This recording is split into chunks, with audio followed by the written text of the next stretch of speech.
Kita mulai lintas Angus pagi akhir pekan dengan informasi harimau Sumatera kembali menyerang seorang warga di Lampung Barat hingga tewas. Badan Penanganan Bencana Daerah BPBD setempat tengah berupaya mencari solusi permanen untuk mencegah tragedi serupa tidak terulang.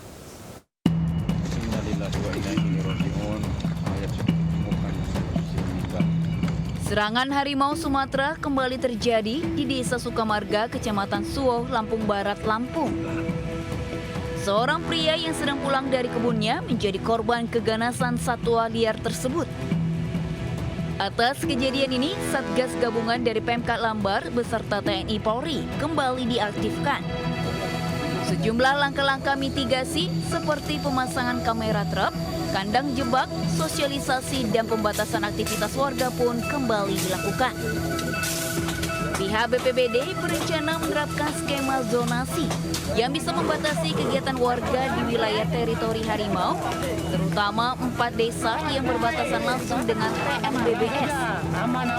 Selain itu, pemerintah di Kecamatan Suwoh dan BNS diharapkan segera menetapkan zona berbahaya di titik-titik tertentu. Bagaimana kita sebenarnya memberikan kesadaran kepada masyarakat ya, melalui solusi yang konkret bahwa area-area di sekitar 4 pekon ini emang menjadi teritori dan habitatnya harimau Sumatera ini.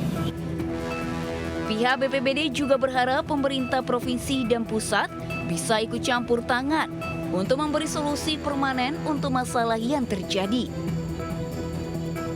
Dari Lampung Barat, Enrico Ngantung, iNews melaporkan. Tidak punya uang untuk biaya persalinan istri, seorang pemuda pengangguran di Makassar, Sulawesi Selatan nekat mencuri knalpot motor yang parkir di pinggir jalan. Namun aksinya gagal hingga akhirnya diamuk warga.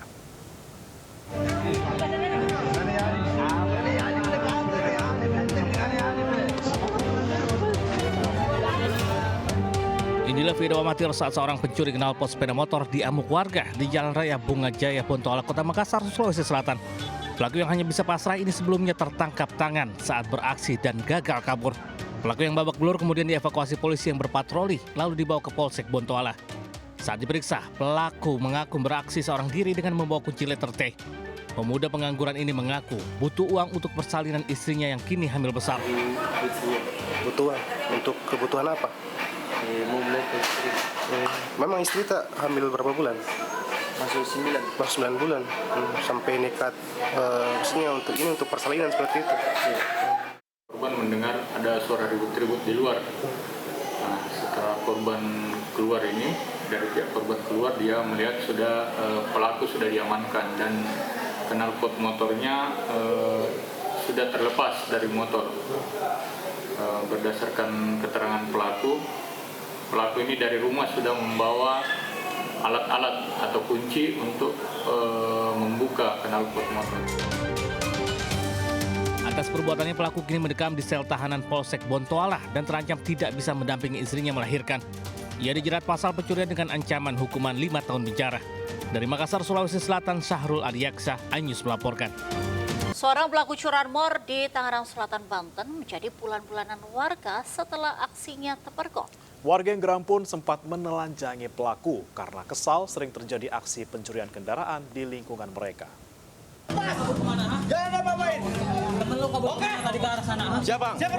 Inilah video amatir saat seorang pelaku curanmor menjadi bulan-bulanan warga di Kampung Muncul Setu, Tangerang Selatan, Banten.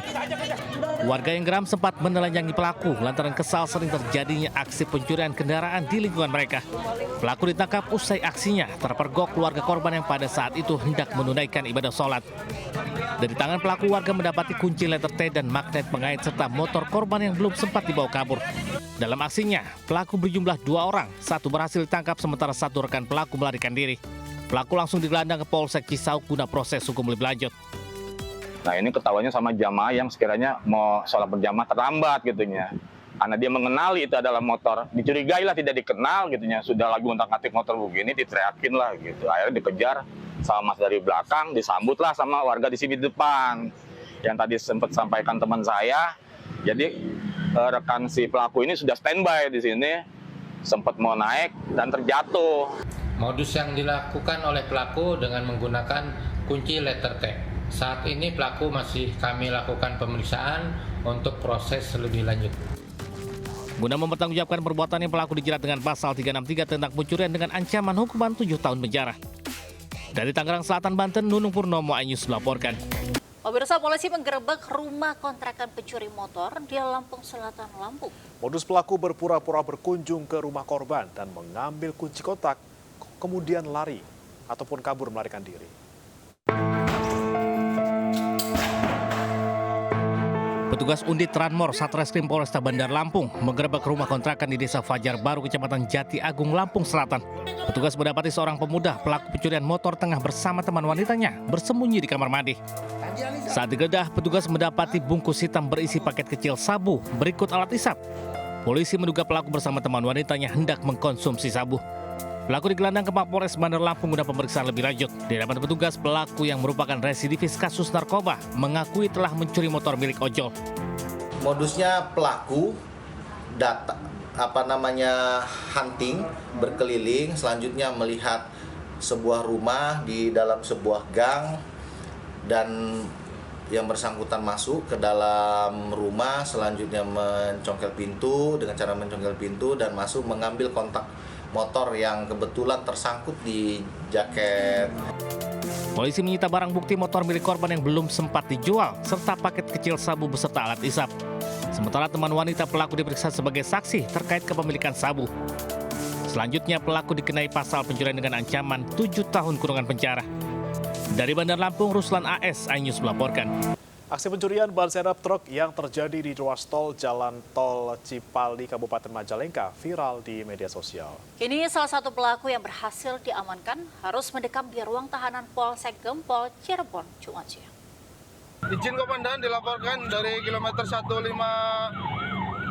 jalurnya Bandung untuk Kijang 04 Jabar 8. Aksi kejar-kejaran ini terjadi di ruas jalan tol kilometer 156 Cipali, Kabupaten Majalengka, Jawa Barat. Petugas kepolisian Satlantas PJR Tol Cipali ini berusaha mengejar mobil komplotan pelaku pencurian ban serep yang kerap terjadi di ruas tol Cikopo, Palimanan.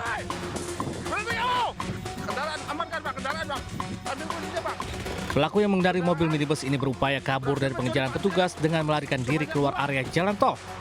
Dari hasil pengejaran, petugas berhasil mengamankan seorang pelaku serta sejumlah barang bukti di dalam mobil. Sebelumnya petugas yang tengah berpatroli curiga dengan gerak-gerik pelaku di KM 153. Para pelaku diketahui sedang mencuri ban serep truk yang sedang terparkir di bahu jalan tol. Kemudian berhenti, lalu mengambil dengan cara mencongkel, kemudian membuka dengan peralatan yang telah mereka siapkan, kemudian mengambilnya dan lalu masuk ke dalam tol. Kini, petugas kepolisian sektor Gempol masih melakukan pengejaran terhadap 4 pelaku yang melarikan diri. Dari Cirebon, Jawa Barat, Toy Iskandar, iNews melaporkan.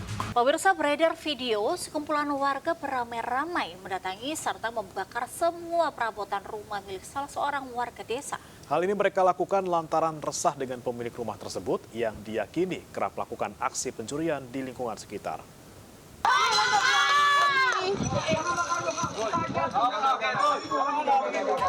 Inilah video aksi para warga di Kelurahan Karanganyar, Kabupaten Rejang Lebong, Bengkulu saat mendatangi rumah salah satu warga yang diyakini masyarakat setempat kerap melakukan aksi pencurian di lingkungan sekitar. Masa yang geram membobol pintu serta membakar seluruh perabotan yang ada di dalam rumah hingga tak tersisa.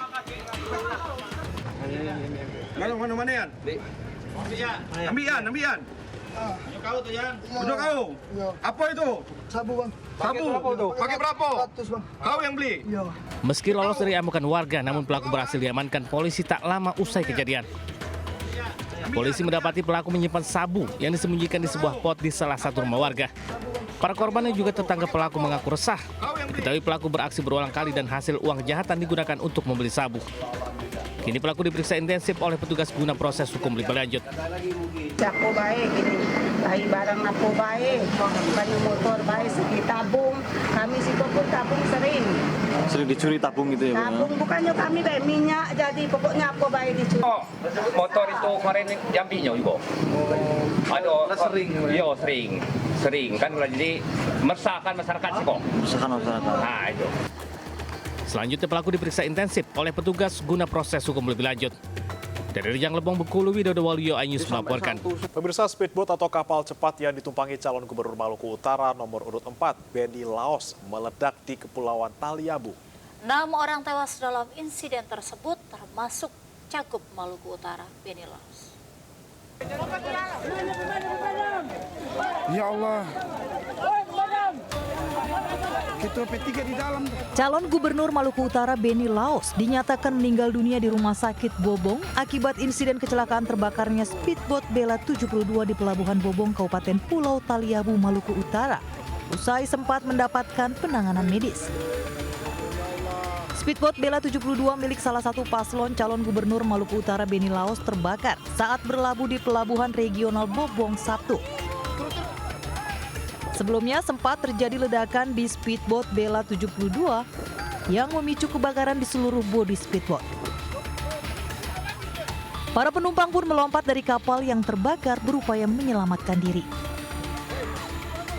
Selain menewaskan Cagup Benny Laos, 5 orang lainnya tewas dalam kebakaran kapal ini, yakni Ketua DPW P3 Maluku Utara Mudin Awahid, anggota DPRD Provinsi Maluku Utara dari Partai Demokrat Esther Tantri, Nasrun, Masudin Ode Muisi, dan Handani Buamodabon.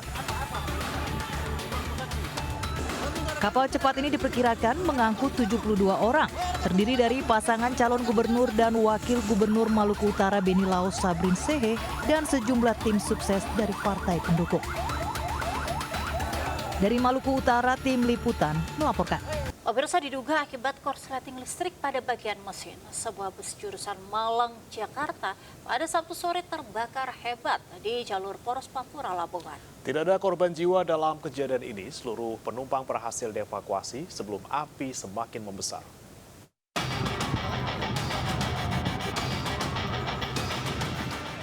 Warga berdatangan melihat bus medali emas jurusan Malang Merak terbakar di jalur Poros Pantura, Lamongan.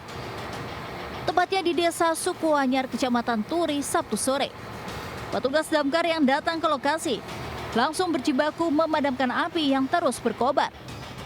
Menurut Hugianto Ali, sopir bus, api berasal dari mesin bus yang diduga mengalami korsleting listrik. Saat api mulai membesar, sopir dan kru bus ini kemudian menepikan busnya dan mengevakuasi para penumpang untuk keluar dari bus. 2 unit pemadam kebakaran dikerahkan untuk memadamkan api. Namun, api cepat membesar dan seluruh bodi bus ludes terbakar.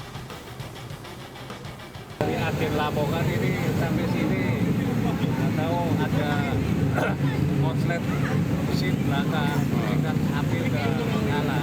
Akhirnya saya berhenti, saya lihat api udah besar ke belakang. Saya kan ngapain penumpangnya dulu, saya buka sama barang-barangnya. Setelah itu kita nggak bisa padamin karena api udah besar ya, konslet mesin. Jadi tunggu pemadam kebakaran. Tidak ada korban jiwa dalam kejadian ini, namun jalur Poros Pantura Lamongan babak. Di sekitar lokasi kejadian mengalami kemacetan parah karena lajur dari arah Lamongan menuju Babat ditutup untuk proses pemadaman oleh petugas pemadam kebakaran. Dari Lamongan, Jawa Timur, Abdul Wahid, iNews melaporkan. Sebuah mobil ambulans yang tengah membawa pasien mengalami kecelakaan tunggal hingga tersangkut di tengah pembatas Jalan Trasyogi Cilengsi, Kabupaten Bogor, Jawa Barat, Jumat malam. Pasien darurat langsung dibawa ke mobil ambulans lain untuk dirujuk ke rumah sakit.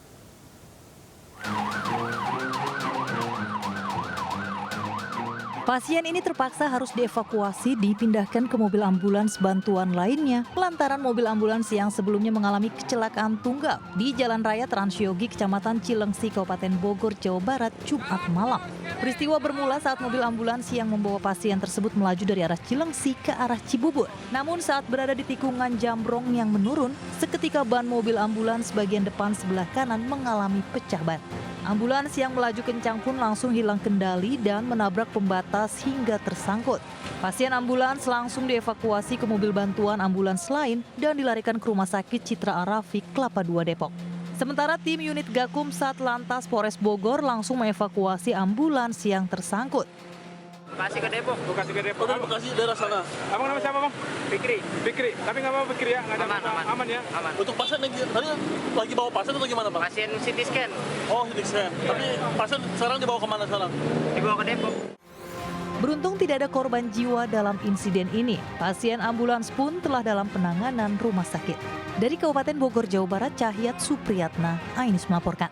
Mendorong generasi muda agar lebih kreatif dalam menulis cerita, MNC Pictures kembali mengadakan Klaklik Connection Goes to Campus. Digelar di Universitas Pajajaran, Kampus Jatinangor, Kabupaten Sumedang, Jawa Barat. Acara ini turut menjadi sarana edukasi dalam meningkatkan kreativitas. MNC Picture terus menginspirasi generasi muda untuk lebih kreatif, menuangkan ide dan gagasan dalam menulis cerita dan membuat komik. Melalui acara Klaklik Connection Goes to Campus, para mahasiswa didorong dan didukung agar menjadi generasi yang cerdas dan adaptif dengan teknologi yang terus berkembang.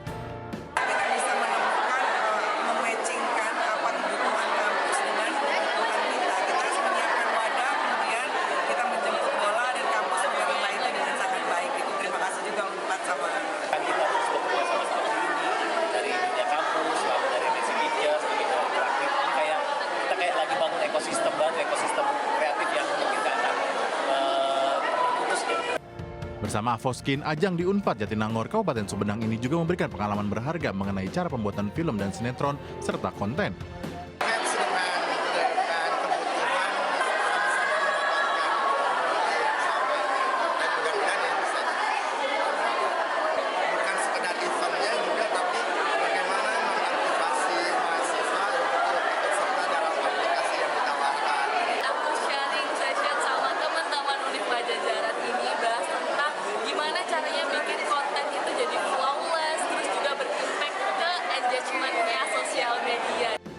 Platform Klaklik milik MNC Pictures ini juga menjadi wadah bagi kaum muda untuk mempublikasikan karya-karya terbaik mereka. Keren banget Unpad, antusiasnya, audiensnya juga. Mereka tuh skripsi semua, pertanyaannya bagus-bagus semua, terus cara menanggapinya juga mereka juga keren banget. MNC Pictures melalui Klaklik terus mengedukasi generasi muda untuk terus berkreasi dan meningkatkan kemampuan berkreativitas dalam menulis. Dari Kabupaten Sumedang, Jawa Barat, Beben iNews melaporkan. Calon Wakil Gubernur Jakarta nomor urut 1 Suswono menyempatkan diri untuk makan siang di salah satu UMKM lokal kuliner bakso Malang di Rawamangun, Jakarta Timur. Suswono menyebut pihaknya dan Ridwan Kamil telah menyiapkan program kerja berupa kredit tanpa bunga bagi pelaku UMKM di Jakarta.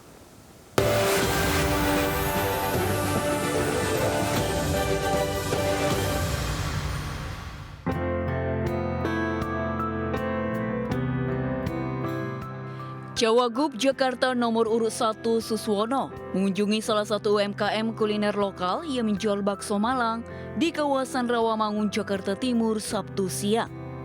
Suswono juga menyempatkan untuk menyapa ke sejumlah pengunjung. Ia juga beberapa kali menghampiri pengunjung untuk sekedar berbincang dan berdialog singkat. Selain makan siang, kunjungannya ini juga sekaligus untuk belanja masalah terkait UMKM di Jakarta. Ia menegaskan pasangan Ridho telah menyiapkan sejumlah program kerja untuk mendukung UMKM, salah satunya adalah program ketupat atau kredit tanpa bunga akses cepat. Ia memprioritaskan UMKM untuk mendapatkan kredit dana hingga 10 juta rupiah tanpa bunga. Tanpa bunga akses cepat. Ketupatnya kredit tanpa bunga akses cepat. Ya, kita terutama untuk UMKM di antara 500.000 sampai 10 juta tanpa bunga. Ya, itu akan kita prioritaskan. Nah, terakhir semur. Semur itu sembako murah. Ya, terutama nanti dalam setiap bulan sekali kita akan ada pasar murah di setiap kelurahan. Selain mengunjungi UMKM kuliner lokal, Suswono juga melakukan wisata religi ke Masjid Ramli Mustafa di Sunter, Jakarta Utara. Masjid Ramli Mustafa ini didirikan oleh seorang mualaf beretnis Tionghoa yang menjadi salah satu wujud toleransi di Jakarta. Dari Jakarta, Amrina Rida, Jaka Samsa, iNews melaporkan.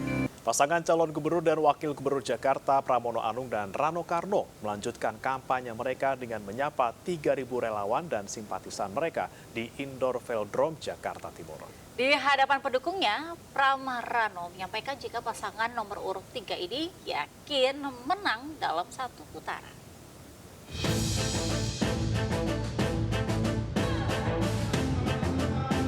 Pasangan calon gubernur dan wakil gubernur Jakarta, Pramono Anung dan Rano Karno, disambut meriah oleh ribuan pendukung yang telah menunggunya di Indoor Velodrome Jakarta Timur. Keduanya hadir dalam acara yang bertajuk Town Hall Meeting Jakarta Menyala yang digelar simpatisan Pram Rano. Dalam acara itu, turut hadir pula komedian Lilis Hartono atau Cak Lontong yang merupakan ketua tim pemenangan pasangan nomor urut 3. Dalam acara tersebut, pasangan Pram Rano mengaku yakin memenangkan Pilgub Jakarta dalam satu putaran, sambil menyampaikan sejumlah janji kampanye yang akan direalisasikannya jika menang dalam Pilgub Jakarta nanti. Sejumlah program akan dicanangkan untuk Jakarta, di antaranya mempermudah akses untuk melamar kerja hanya dengan ijazah SD, penyamarataan layanan sekolah gratis, serta menaikkan insentif RT dan RW menjadi 2 kali lipat dari sebelumnya. Tapi sekarang banyak yang bergerak sendiri, dan itu menurut saya menjadi kekuatan yang tidak pernah saya sangka sebelumnya. Bahkan semalam di beberapa tempat termasuk di keluarga saya didatengin oleh orang yang kemudian memasang leaflet, pamflet yang nggak ada hubungannya sama tim ses, gambarnya juga beda banget. Kan saya tahu. Sehingga dengan demikian inilah yang menjadi hal yang saya pikir ini sangat positif bagi saya pribadi, bagi Bang Dul, bagi tim ses yang dikoordinasikan, dikomandoi oleh Cak Lontong ya. Keduanya mengaku tidak muluk-muluk untuk menciptakan program yang terpenting dapat dirasakan manfaatnya oleh kalangan menengah ke bawah warga Jakarta. Dari Jakarta, Muharlin, Rizky Solehun, Ayus, melaporkan. Bursa calon wakil gubernur Cawagup Jakarta nomor urut 2, Kunwardana Abioto menemui rekan sejawatnya dan para alumni SMP 60 Jakarta di kawasan Petojo, Jakarta Pusat. Selain itu, Kun juga berdialog dan menampung aspirasi warga Cengkareng, Jakarta Barat.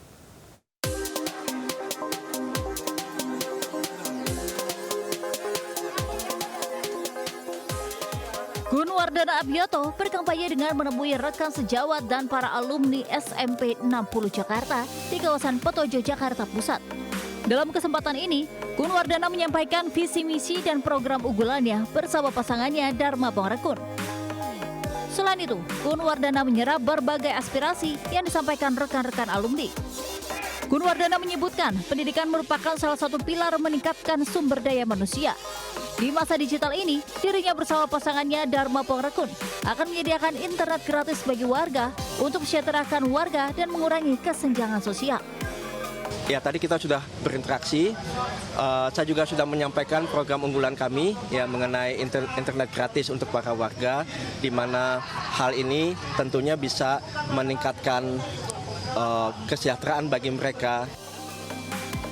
Selain itu, Kunwardana juga berdialog dengan warga di Kelurahan Duri Kosambi, Jakarta Barat. Berdialog dengan emak-emak, Kun memaparkan pentingnya teknologi digital untuk menopang keuangan keluarga. Untuk itu, ia kembali berjanji menggratiskan jaringan internet jika menang. Dari Jakarta, Irfan Hardiansyah dan Rohlani Mawardi melaporkan. Prabowo Subianto, Presiden terpilih 2024, memperingatkan ketua-ketua umum partai politik untuk tidak menyodorkan sosok yang berpotensi mengambil uang negara ketika ditugaskan menjadi menteri di kabinetnya. Hal itu disampaikan dalam rapat koordinasi nasional legislatif PKB dalam rangka forum sinergitas legislator PKB Kamis lalu. Presiden terpilih Prabowo Subianto mengingatkan ke seluruh partai politik yang tergabung dan akan bergabung dalam Koalisi Indonesia Maju agar apabila kadernya ditugaskan sebagai menteri tak lantas mencari uang dari APBN atau APBD. Di era digital saat ini, Prabowo menegaskan semua gerak-gerik kerja dari para menteri dan pejabat negara dapat diawasi dengan mudah secara transparan ke publik. Terang-terangan saya katakan, semua ketua umum, semua perwakilan saya katakan, saudara-saudara, jangan menugaskan menteri-menteri yang saudara tunjuk di pemerintah yang akan saya pimpin, jangan saudara tugaskan untuk cari uang dari APBN, APBD. Zamannya sekarang susah. Ini zaman digital, ini zaman teknologi, ini zaman pengamatan sangat cepat. Jangan coba-coba. Pemirsa, Wakil Menteri Pariwisata dan Ekonomi Kreatif yang juga Ketua Umum DPP Partai Perindo Angela Tanusudibio turut menghadiri peresmian Istana Negara di Ibu Kota Nusantara, Kalimantan Timur. Pembangunan Istana Negara yang sudah berjalan sesuai target ini juga telah dimanfaatkan untuk berbagai kegiatan kenegaraan.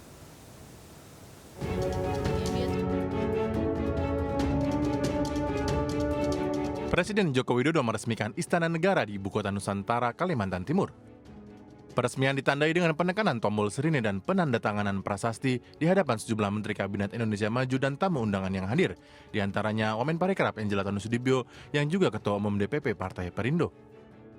Presiden Joko Widodo menyampaikan pembangunan Istana Negara berjalan sesuai target waktu yang ditentukan.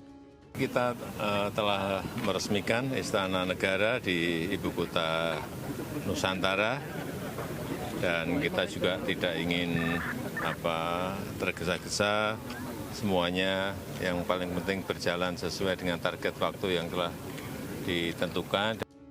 Sementara Istana Garuda nantinya akan diresmikan Presiden terpilih Prabowo Subianto. Sebelumnya, Istana Negara dan Istana Garuda telah digunakan dalam berbagai kegiatan kenegaraan seperti sidang Kabinet Paripurna dan upacara kemerdekaan. Dari Ibu Kota Nusantara, Kalimantan Timur, Muhammad Zulhilmi, iNews melaporkan.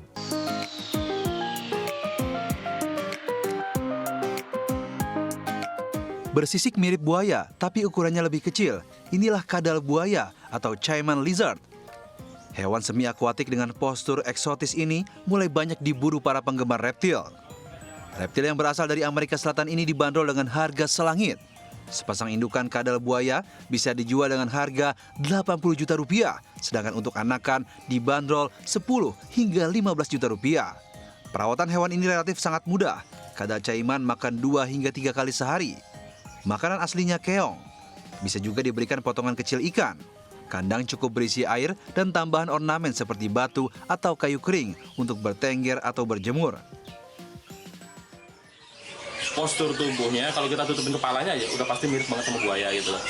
Dan cara hidupnya dia itu juga mirip sama buaya. Gitu, semi akuatik dia, menghabiskan banyak waktunya di dalam di air. Untuk penghobinya banyak. Cuman untuk pemasarannya sendiri kalau di Bali ya emang agak susah karena harganya pun mahal banget gitu loh.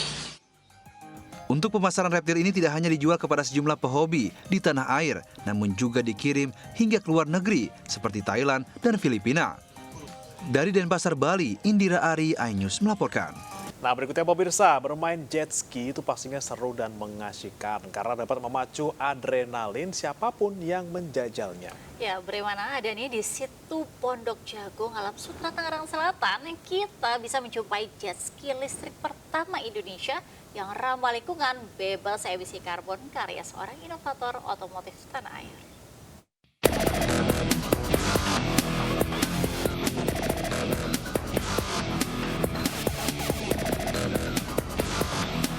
Bermain kendaraan air pribadi alias jet ski menjadi kegemaran tersendiri bagi pecinta olahraga air yang memacu adrenalin. Layaknya kendaraan konvensional, umumnya jet ski menggunakan bahan bakar minyak untuk beroperasi. Berani berinovasi demi jet ski ramah lingkungan dan bebas emisi karbon, seorang penggiat otomotif asal Tangerang Selatan nekat mengubah sebuah jet ski konvensional bekas menjadi jet ski listrik. Jet ski listrik ini pun diklaim menjadi yang pertama di tanah air. Ini untuk mengurangi karbon nih, gitu kan. Nah, kita sudah mengkonversi mesin tempel juga, dan itu berhasil juga. Terus berhubung ini kita coba yang lebih baru lagi yang belum ada di Indonesia, ini jet ski listrik. Gitu. Mungkin yang ini di dunia nomor 2 kali setelah Taiga Orca gitu. Mesin listrik yang digunakannya berasal dari perangkat yang telah ia rakit. Perawatan jet ski listrik pun lebih mudah karena terhubung dengan aplikasi di handphone. Setelah kita pelajari ini kita nyari-nyari jet ski yang sudah rusak, Mbak. Jadi yang mesinnya rusak itu kan untuk pembiayaan mahal nih. Nah, kita beli yang kosong. Kebetulan dapat jet ski ini di tempat teman gitu. Saya cari yang masih ada water jet. Water jet itu yang untuk itunya gitu. Jadi saya tinggal masukin dinamo, controller, baterai di situ. Jet ski listrik menghasilkan daya hingga 40 kW dan kecepatan mencapai 50 km per jam. Ketahanan baterai pun mencapai 1 jam.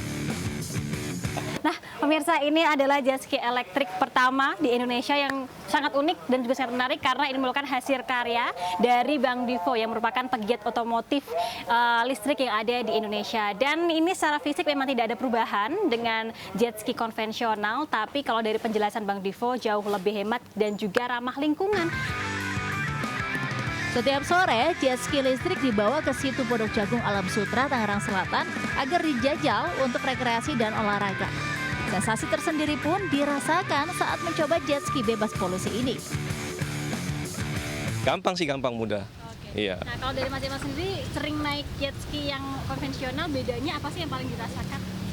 Oh, kalau yang konvensional yang pakai mesin ya, yang pakai mesin tarikan lebih kencang. Kan bensin, emang bensin lebih boros, bensin minyak kan lebih boros. Itu kalau ini kan cuman dia lebih perawatan lebih mudah ya kalau ini. Berbasis teknologi baterai managing system, inovasi ini mampu mendeteksi adanya kelembapan atau air yang masuk.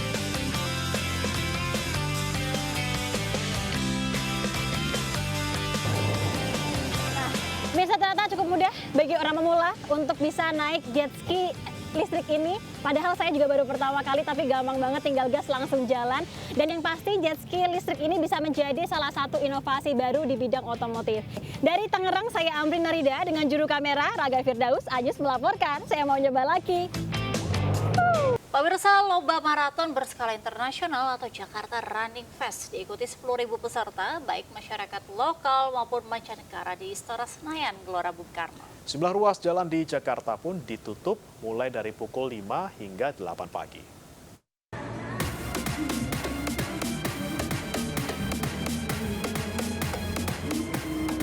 Antusias tinggi dari pecinta maraton menyemarakan Jakarta Running Festival. Tak hanya masyarakat dari Jakarta dan sekitarnya, namun ada juga yang datang dari berbagai provinsi di Indonesia hingga dari luar negeri. Jakarta Running Festival berlangsung dari pukul 4.30 pagi hingga 8 pagi dan terbagi dalam berbagai kategori, yakni kategori 5K. Jakarta Running Festival berlangsung dari pukul 4.30 hingga 8 pagi dan terbagi dalam berbagai kategori, yakni kategori 5K dan 10K. Dengan adanya kegiatan ini, sejumlah ruas jalan di Jakarta dari kawasan GBK hingga Bundaran HI diberlakukan penutupan jalan dari pukul 4 hingga 8 pagi. Gila, banyak banget orang-orang di sini, runnersnya, antusiasnya keren banget. Terus kan kita clear area ya, jadi benar-benar tracknya itu gede, jadi nggak numpuk gitu. Udah lama sih, udah 2 bulan lalu kayaknya deh. Udah dari 2 bulan. Iya. Gimana tadi larinya nih? Aman sih, mantap. Seru banget. Tadi berarti dapat juara nggak nih? Enggak, saya 1 jam 20 menit. Jakarta Running Festival masih akan berlangsung hingga hari ini 13 Oktober 2024. Dan penutupan jalan akan dilakukan kembali dari kawasan GBK hingga ke kawasan Bundaran HI dari pukul 3 hingga 9 pagi nanti. Dari Jakarta, Wenda Nura, Ilham Jarkasih, Ainus melaporkan.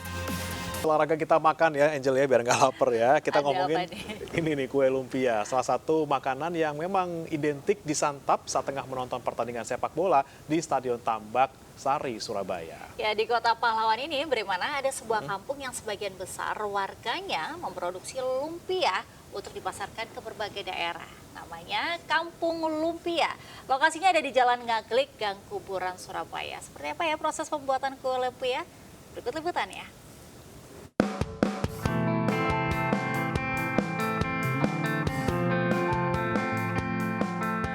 Inilah Kampung Kue Lumpia Surabaya yang ada di kawasan Ngaglik, Gang Kuburan, Surabaya. Proses pembuatan lumpia bisa dijumpai di sejumlah rumah di kampung itu. Salah satunya di rumah produksi milik Pak Kasno. Para karyawan terlihat sibuk membuat kulit lumpia dan juga memproduksi kue lumpia. Untuk membuat kue lumpia, pertama kali siapkan kulit lumpia yang terbuat dari tepung terigu yang kemudian dicetak dan dipanggang hingga matang. Kemudian sayur toge, wortel, dan telur yang sudah dihaluskan dimasukkan ke dalam kulit lumpia yang terbuat dari tepung, kemudian digulung menjadi kue lumpia. Setelah dibentuk menjadi lumpia mentah, kemudian lumpia digoreng hingga kering dan matang, lumpia siap dimakan. Untuk menyantap lumpia agar lebih nikmat, lumpia dimakan dengan dicocol bumbu saus, cabai rawit hijau, dan daun bawang merah. Enak ya kalau buat nyantai-nyantai gitu, enak sih makan ini, apalagi lagi panas ya, tepungnya juga renyah, terus bumbunya juga enak ya. Pokoknya mantap, bener-bener mantap. Beli lumpia di sini, Ya, sering kalau buat apalagi jalan-jalan, kadang kalau Jumat berkah juga saya kasih ini, gitu. Karena kewalahan dengan banyaknya permintaan, pada tahun 2005, Kasno mengajak warga sekitar untuk terlibat dalam produksi lumpia. Kasno senang bisa memberdayakan para tetangganya untuk bisa turut menikmati cuan dari hasil penjualan lumpia yang mereka buat. Di mana tuh? Di Solo, Jogja, itu kita datangi Solo, Jogja, Lamongan, sama Malang, sampai Pasuruan, Sidoarjo juga. Ya, kalau ada event sepak bola. Ini makanan khas Surabaya atau di mana? Makanan khas Surabaya. Bahan-bahannya apa aja ini, Pak? Bahan-bahannya itu dari tauge, ya wortel, ada lombok, bawang, sama bumbunya itu dari sana semua. Per hari, Kasno bisa memproduksi 7.000 hingga 10.000 biji kue lumpia. Apalagi jika ada pertandingan Persebaya di Stadion Gelora Bung Tomo, Stadion Manahan Solo, dan Sidoarjo, lumpia selalu banyak pesanan. Dari Surabaya, Jawa Timur, Rahmat Ilyasan, iNews melaporkan.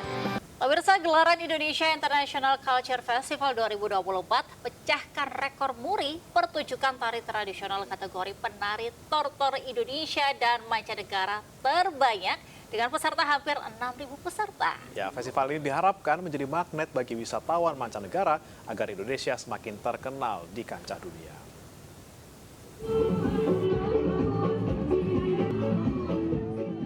Sebanyak 6.000 penari antusias menari tari tortor, tari tradisional asal Sumatera Utara di Tugu Api Pancasila, Taman Mini Indonesia Indah, Jakarta Timur. Tak hanya Indonesia, tarian tortor ini juga diikuti oleh 10 negara seperti Rusia, Korea, Kolombia, Filipina, Thailand, Malaysia, India, dan Zimbabwe, juga Iran. Ya, ribuan penari ini ikut pemecahan rekor muri untuk kategori penari tortor Indonesia dan mancanegara terbanyak.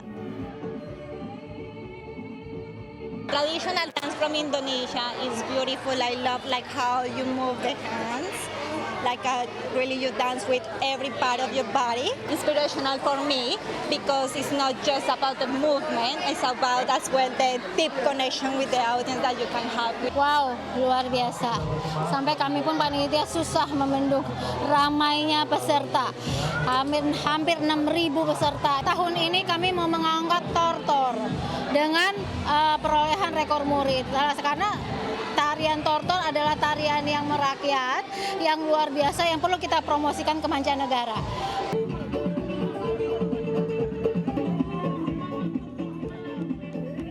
Pertunjukan tari tortor ini merupakan bagian dari ajang Third Indonesia International Culture Festival IICF 2024 yang digelar hingga 16 Oktober di Taman Mini Indonesia Indah dan Tugu Api di Ancol.